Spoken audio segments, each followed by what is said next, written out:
lovely human. I hope you're having a good day. We're having a beautiful sunny day. As you can see, the sun is shining beautiful and bright behind me. Today's SMS is titled "No is a sentence." And what this means is that rather than offering a preamble or an explanation or an apology for saying no to someone, you just say no. This is actually very easy for some people. For me, it's never been easy. And a very wise being recently told me that, Rohini, you are just one big yes. You're somebody who says yes when someone asks you to do something, or when there's something that needs doing, that you feel that perhaps you are the best place to do, or no one else is doing it, and there's a need, or there's an urgency, and you step up and you do it, and you say yes. And even if it means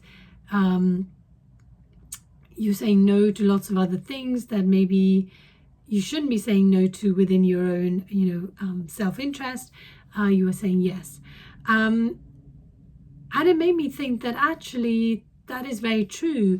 I am a yes person, not in the sense of going along with other people and saying yes sir, no sir, yes sir.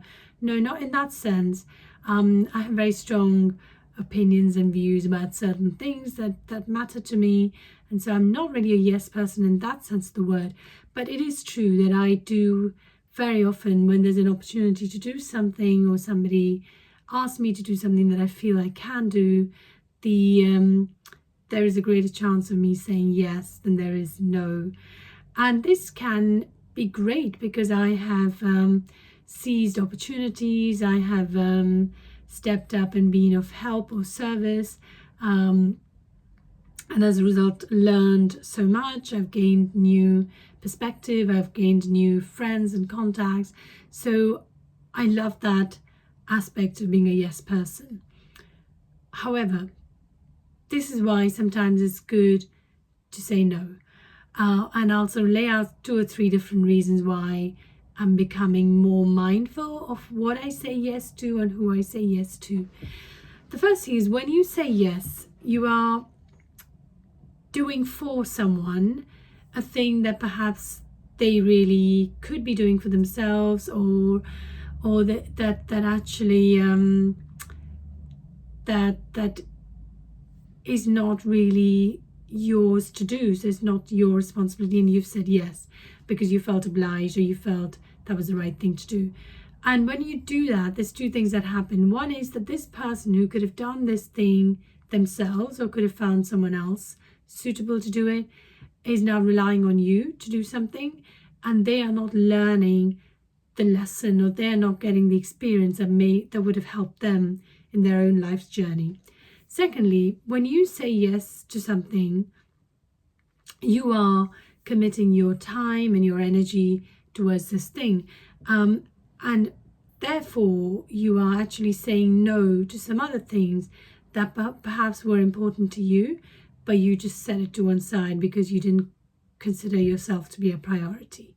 So you have, in the process of saying yes to someone else for something that wasn't even really your priority or anything important to you, you have said no to things that should have been a priority. So that's the first thing.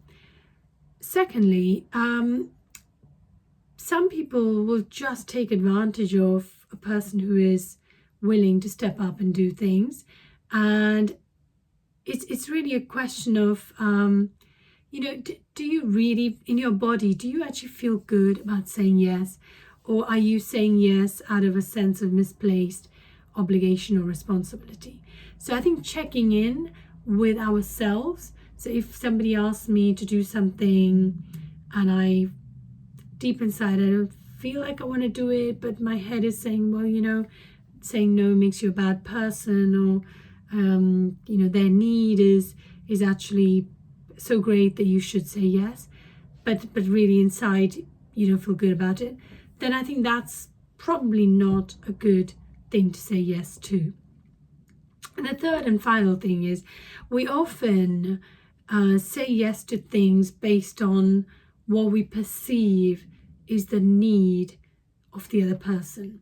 So I'll give you an example. You know, you're walking down the street, and then these volunteers who are raising funds for a particular charity will be sort of waiting to catch your attention so they can convince you to donate to their cause. Now, I've been that person who's had to not so much stand on streets and, you know, entice people into to buying something from me or to donating to something.